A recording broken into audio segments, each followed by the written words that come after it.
سورہ الفتح پارہ نمبر 26 آیہ کریمہ نمبر 16 اور 17۔ نحمدہ ونصلی ونسلم علی رسولہ الکریم، اما بعد فاعوذ باللہ من الشیطان الرجیم، بسم اللہ الرحمن الرحیم۔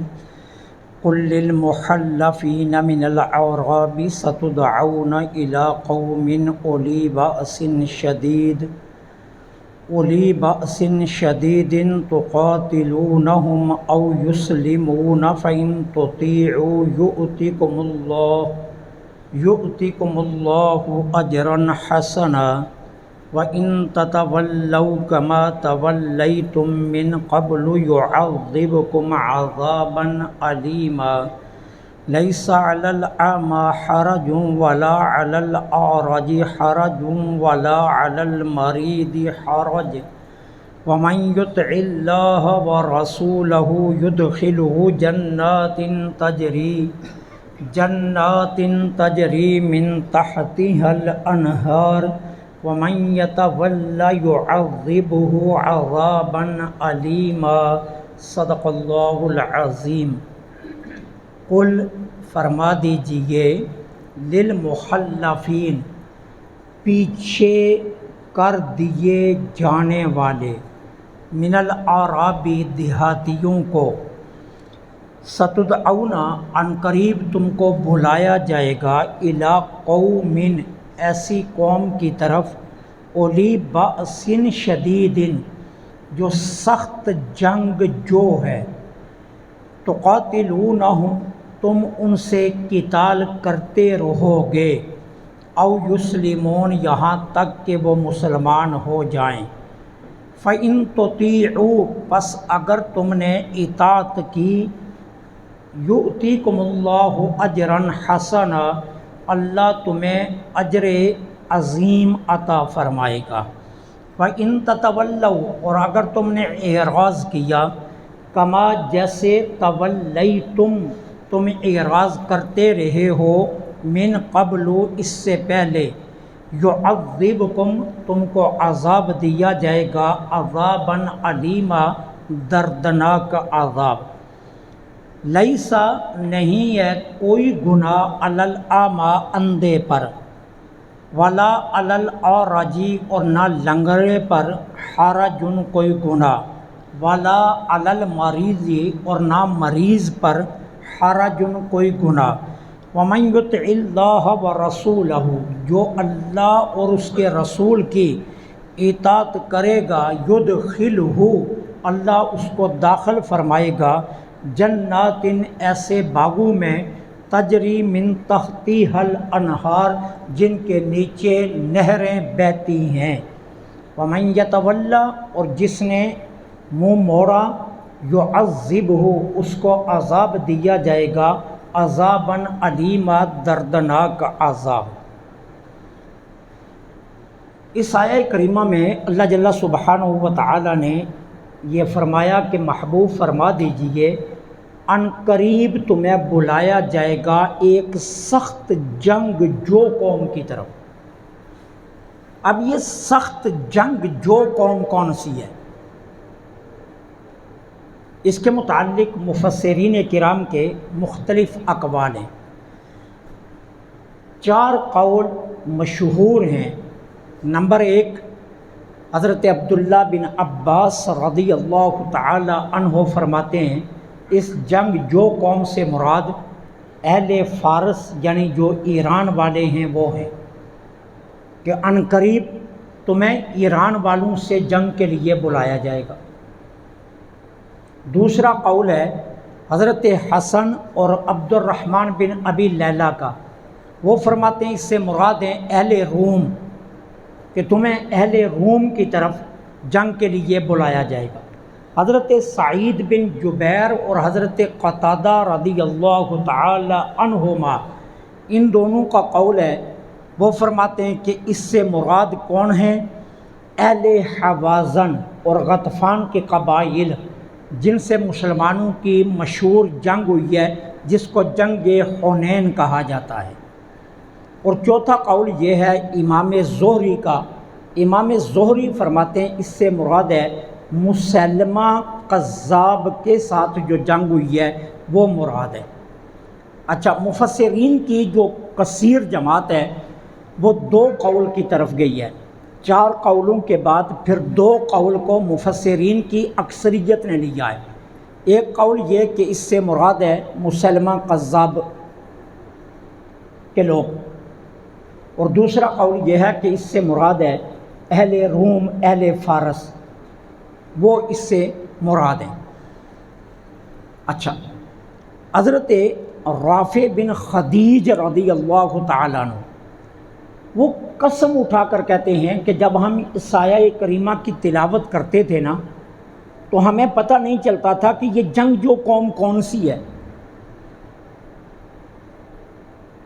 ہم اس آیہ مقدسہ کی جب تلاوت کرتے تو ہمیں پتہ نہیں چلتا تھا کہ یہ جنگ جو قوم کون سی ہے جس کی طرف عنقریب مسلمانوں کو جنگ کے لیے بلایا جائے گا۔ پھر کہتے ہیں صحابہ کو اس وقت سمجھ آئی جب حضرت ابو بکر صدیق رضی اللہ تعالی عنہ نے مسلمہ قذاب کے ساتھ جنگ کا اعلان کیا۔ اب معلوم یہ ہوا کہ صحابہ کی اکثریت اس سے مراد مسلمہ قذاب کے ساتھ جو جنگ ہوئی ہے وہ مراد لیتے ہیں۔ اب مفسرین کی بڑی کثیر جماعت بھی اسی قول کی طرف گئی ہے۔ اب اگر ہم اس قول کو کیا حقیقت بھی یہی ہے کہ اس سے مراد یہی لوگ ہیں۔ یہ مسلمانوں کی سخت ترین جنگ تھی۔ تاریخ اسلام میں اتنی بڑی مسلمانوں کی جنگ نہیں ہوئی ہے جو مسلمہ قذاب کے ساتھ ختم نبوت کے معاملہ پر جنگ ہوئی ہے۔ یہ سب سے بڑی جنگ لڑی گئی تھی ختم نبوت کے عنوان پر۔ اچھا، اب اس آیہ کریمہ سے جو سب سے بڑا ثبوت مل رہا ہے نا، وہ ثبوت کیا مل رہا ہے؟ حضرت ابو بکر صدیق رضی اللہ تعالیٰ عنہ، حضرت عمر رضی اللہ تعالیٰ عنہ کی خلافت کا، کہ ان دونوں کی خلافت برحق بھی ہے اور صحیح بھی ہے۔ کیوں؟ اللہ تعالیٰ عز و جل فرما رہے ہیں عنقریب تمہیں بلایا جائے گا۔ جو کون، کن کو بلایا جائے گا؟ جو غزوہ، جو صلح حدیبیہ میں پیچھے رہ گئے تھے۔ اور یہ کون تھے؟ یہ منافقین تھے۔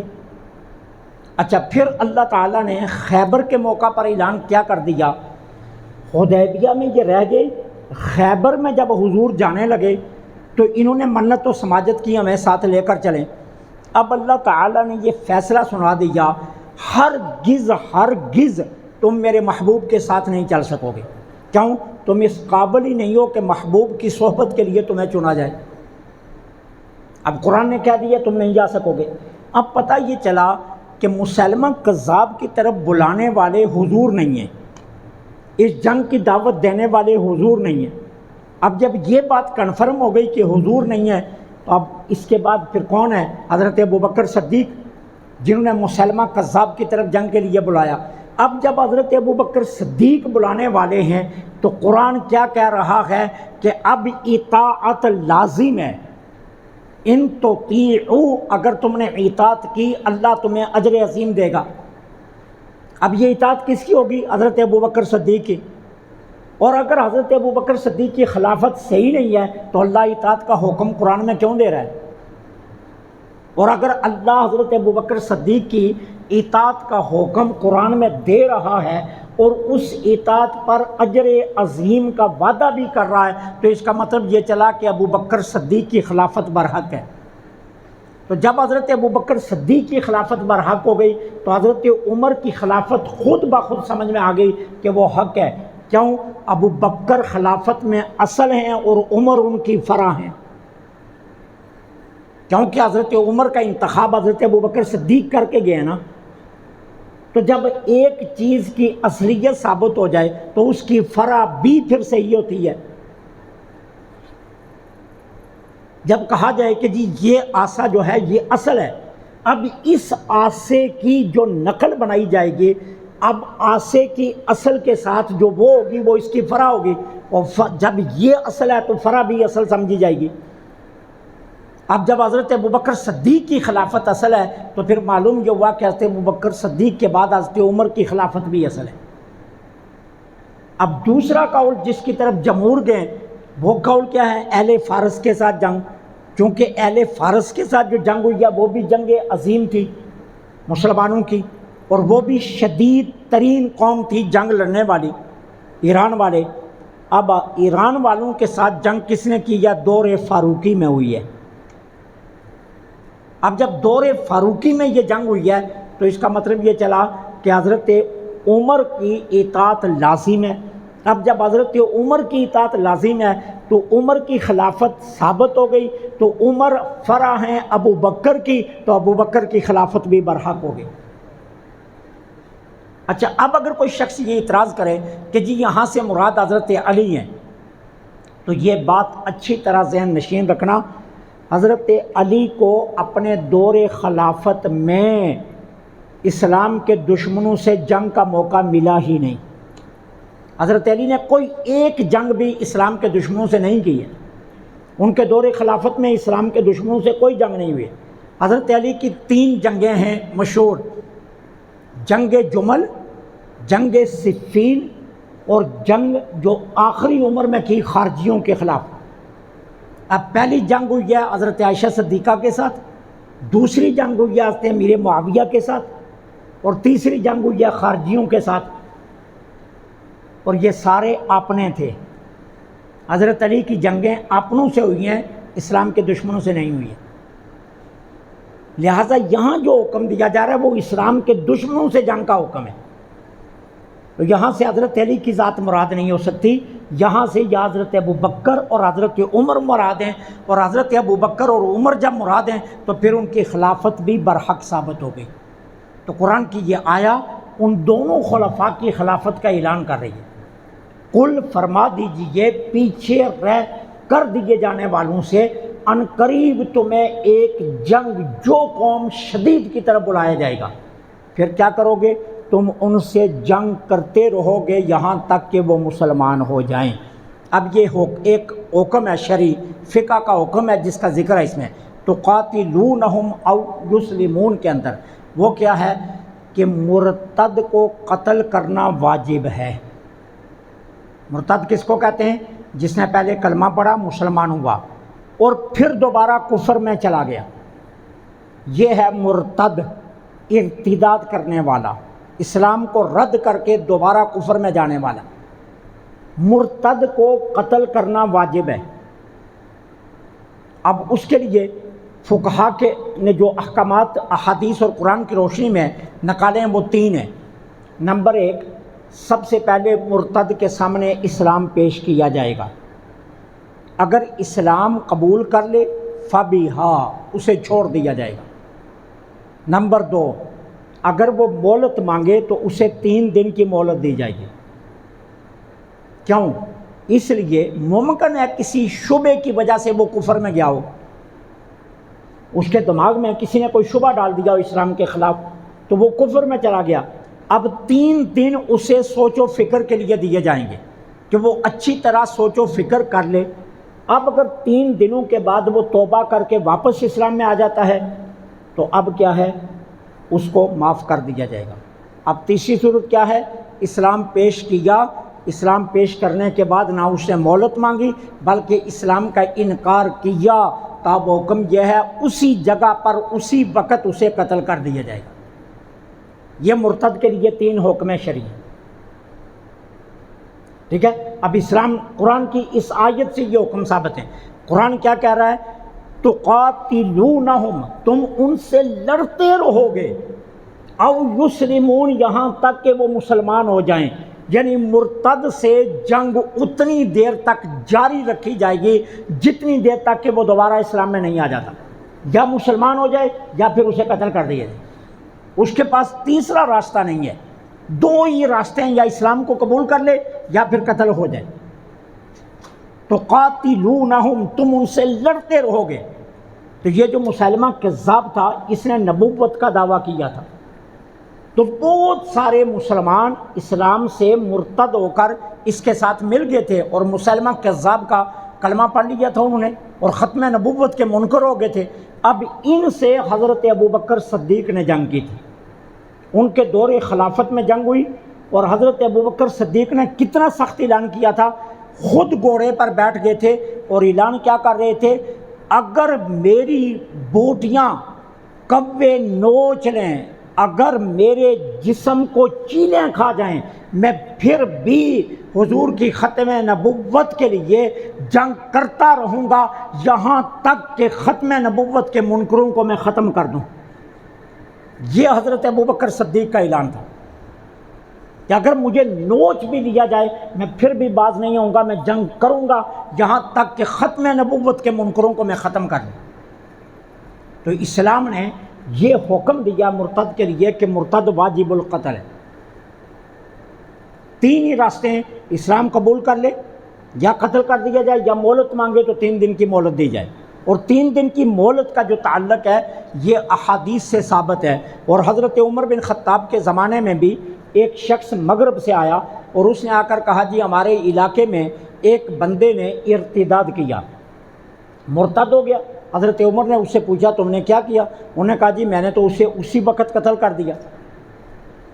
تو حضرت عمر نے فرمایا تو نے اس کو مہلت کیوں نہیں دی؟ تجھے چاہیے تھا اس کو اسلام پیش کرتے، اگر اسلام نہ قبول کرتا تو 3 دن کی مہلت دیتے۔ اب اس کے بعد حضرت عمر نے اللہ کی بارگاہ میں ہاتھ اٹھا کر دعا مانگی، جو روایات میں موجود ہے۔ کیا کہا؟ اے اللہ عز و جل، تو جانتا ہے کہ یہ کام میرے حکم سے نہیں ہوا، اور تو یہ بھی جانتا ہے کہ جس وقت اس بندے مرتد کو مارا گیا میں اس وقت وہاں موجود نہیں تھا، ان لوگوں نے اس کو مہلت دیے قتل کر دیا، اس لیے عمر اس سے بری ہے، قیامت کے دن عمر سے یہ سوال مت کرنا۔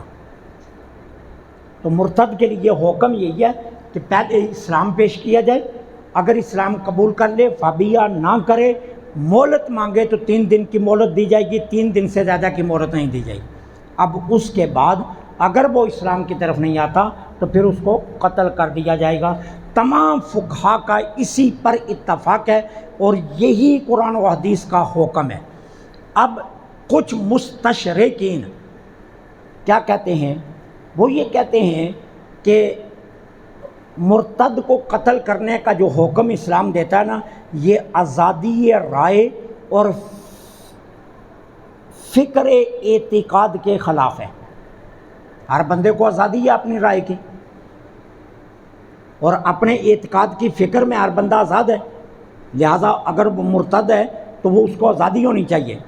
اب ہم اس کا جواب یہ دیتے ہیں، اگر ایک بندے کا خیال یہ ہو جائے زنا جائز ہے تو کیا تم اسے ہر کسی سے زنا کرنے کی آزادی دو گے؟ وہ جس مرضی کی عزت لوٹتا پھرے، کیوں؟ اس کا نظریہ ہے، وہ کہتا جی زنا جائز ہے۔ اب اس کی آزادی یہ فکر تو یہی ہے نا کہ وہ جس سے مرضی زنا کرے، تم اسے روک نہیں سکتے۔ اب اگر ایک شخص آزادی یہ فکر یہ بنا لیتا ہے، اپنی فکر یہ بنا لیتا ہے جی قتل کرنا جائز ہے، اب تم ہر بندے کو قتل کرنے کی اجازت دے دو گے، وہ جس کو مرضی مارتا پھرے۔ جب تم زنا کی اجازت نہیں دیتے، جب تم اس کو قتل کی اجازت نہیں دیتے، تو پھر تم دین کے معاملہ میں آزادی فکر کی بات کیوں کرتے ہو؟ دوسرا جواب ہمارا یہ ہے، تمام دنیا کے ممالک کا اصول یہ ہے کہ جو شخص حکومت وقت کے خلاف بغاوت کرے تو باغی کو مار دیا جائے گا، اور ساری دنیا میں یہی اصول چلتا ہے۔ پوری دنیا کے جو آئین ہیں ملکوں کے اپنے اپنے، ہر ملک کے آئین میں یہی ہے کہ جی باغی کو قتل کیا جائے گا۔ اب جب تم ملک کے باغی کو آزادی فکر نہیں دیتے، فکر اعتقاد نہیں دیتے، اور اس کو آزادی رائے نہیں کہتے، اس کو قتل کر دیتے ہو، تو دین میں تمہیں کیا اختیار ہے کہ تم آزادی فکر دو؟ جب ملک کے معاملہ میں آزادی فکر نہیں ہے تو دین کے معاملہ میں آزادی فکر کیسے دی جا سکتی ہے؟ اچھا، اب سوال یہ ہے کہ سزا کا حکم کون دے گا؟ اب 2 چیزیں ہیں، یا فیصلہ محض عقل سے کیا جائے یا فیصلہ وحی الہی سے کیا جائے۔ اب اگر محض عقل سے فیصلہ کیا جائے تو اس کا نقصان ہے، کیوں؟ عقل کے فیصلوں میں غلطی بھی ہو سکتی ہے، عقل کے فیصلوں میں خطا بھی ہو سکتی ہے، عقل کے فیصلوں میں ظلم بھی ہو سکتا ہے، عقل کے فیصلوں میں زیادتی بھی ہو سکتی ہے، کیونکہ ہم دیکھتے ہیں عقل کے فیصلے ہر روز بدلتے رہتے ہیں۔ سول جج نے جو فیصلہ سنایا سزائے موت کا، سیشن کورٹ اس کو بدل دیتی ہے، سول جج کو عقل نہیں تھی جو سیشن جج نے بدل دیا۔ اس کا مطلب یہ ہے کہ عقل کے فیصلے کو بدلا جا سکتا ہے۔ اب سیشن جج نے سزائے موت سنائی، ہائی کورٹ اسے بری کر دیتا ہے۔ اب سیشن جج کا فیصلہ نہیں مانا گیا، کیوں؟ یا تو آئین میں سکم رہ گیا، اور آئین میں جو سکم رہا وہ کہاں سے ثابت ہوا؟ چونکہ آئین عقل سے بنایا گیا، اب عقل کی وجہ سے خطا ہو گئی۔ اب ہائی کورٹ نے ایک بندے کو بری کیا، سپریم کورٹ اسے تختے پر چڑھا دیتی ہے۔ تو معلوم یہ ہوا عقل کے فیصلوں میں ظلم اور زیادتی ہے۔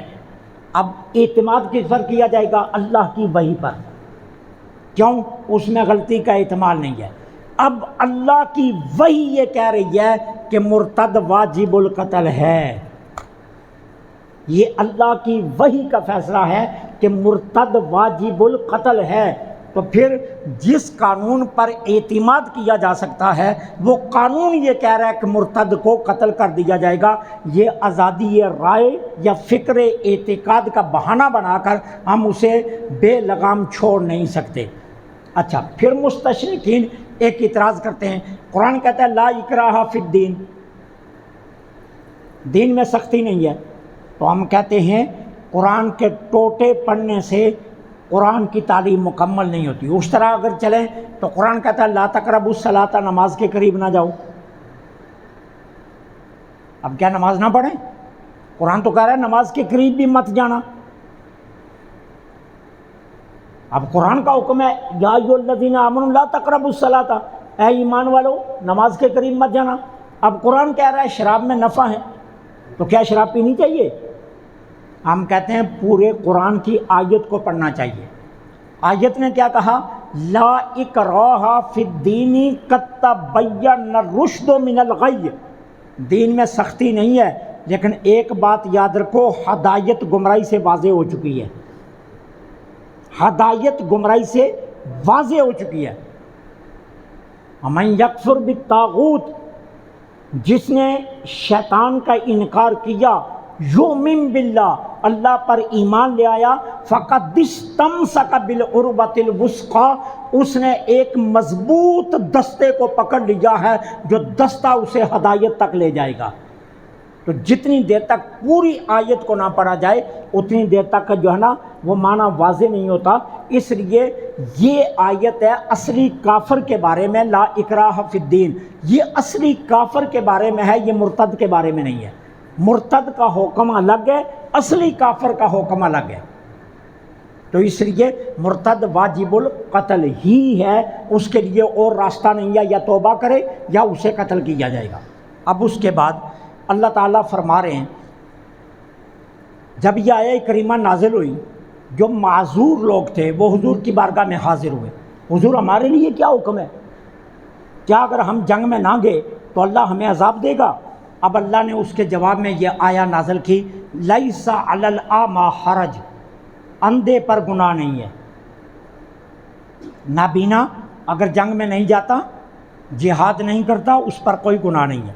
ولا علی الاعرج حرج، لنگڑے پر بھی کوئی گناہ نہیں ہے، اگر لنگڑا جہاد میں نہیں جاتا اس پر کوئی گناہ نہیں ہے۔ ولا علی المریض حرج، اور جو مستقل مریض ہے اس پر بھی کوئی گناہ نہیں ہے، وہ جنگ میں اگر نہیں جاتا۔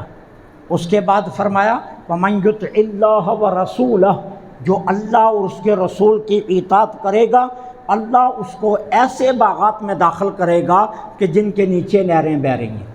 یہ انعام ہے ان لوگوں کے لیے کہ جو اللہ رسول کے حکم کی اطاعت کرتے ہیں، اللہ کا وعدہ ہے کہ اللہ انہیں جنت میں داخل کرے گا۔ وَمَن يَتَوَلَّ، اور جس نے اعراض کیا اسے سخت ترین عذاب دیا جائے گا، یعنی جو اللہ رسول کے حکم کو نہیں مانتا، اپنے گھر میں بیٹھ گیا، جہاد نہیں کرتا، اللہ رسول بلا رہے ہیں وہ نہیں جا رہا، اسلام کو ضرورت ہے وہ نہیں جا رہا، اسلام جانا وہ کہہ رہا ہے کہ جہاد کے لیے نکلو، لیکن اس کے باوجود وہ جہاد کا انکار کرتا ہے، تو پھر اللہ فرما رہا ہے کہ اللہ نے اس کے لیے دردناک عذاب تیار کر کے رکھا ہے۔ اللہ سے دعا ہے